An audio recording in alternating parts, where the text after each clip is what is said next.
Hi, my name is David Fleming from the YouTube channel of Disciples Ignited, where we are focused on Jesus, advancing his kingdom, and preparing his disciples.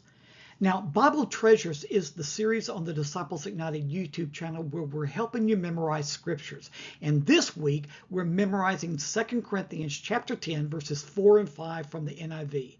Now, as we get started, let's look at both verses together. The weapons we fight with are not the weapons of the world. On the contrary, they have divine power to demolish strongholds.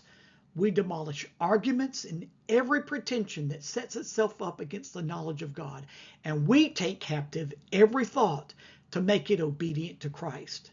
Now, this gives us the entire two verses together, but as I said, we've already begun to memorize the very first part of verse 4.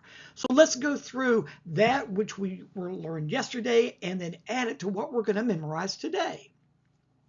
The weapons we fight with are not the weapons of the world. And today we're going to memorize, on the contrary, they have divine power to demolish strongholds. Now let's repeat that last part again. On the contrary, they have divine power to demolish strongholds. Now, let's see if we can add those two things together, and we'll have the whole first part of it memorized. The weapons we fight with are not the weapons of the world.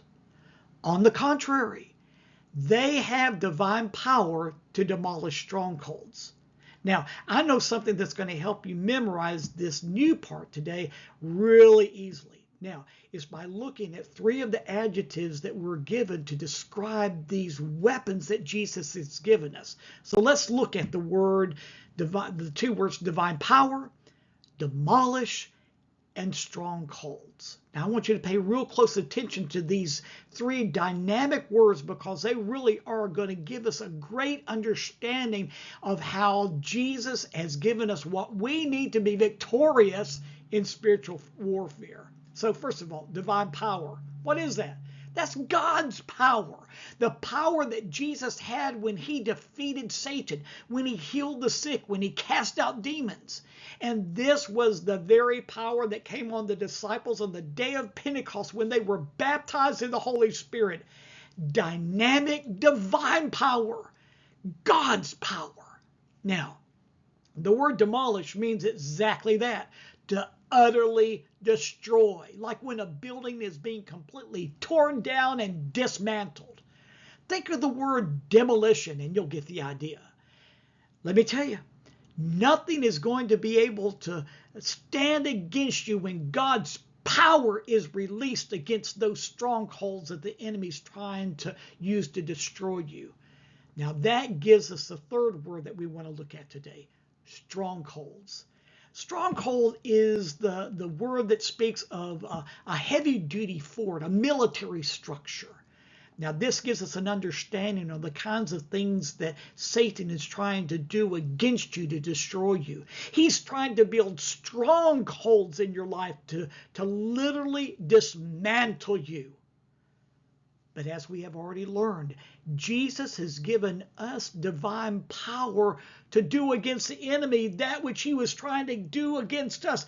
We are going to be able to dismantle these strongholds of temptation, of sin, and ungodly things that the enemy is tempting us to do. Now, for sure, it's going to be a battle. But now we know that Jesus has given us divine weapons to defeat the enemy and to destroy the strongholds that he has tried to hook into our lives. Now, let's add this all together and go through these first two parts that we've learned. Is the complete verse 4.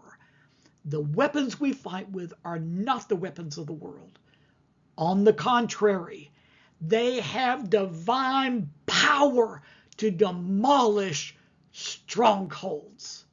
Now, there you have it. We've learned and memorized verse 4. Now, tomorrow we're going to get into verse 5 and add what we've learned to the first part of verse 5. And before you know it, we're going to have the whole thing memorized. So I'll see you tomorrow.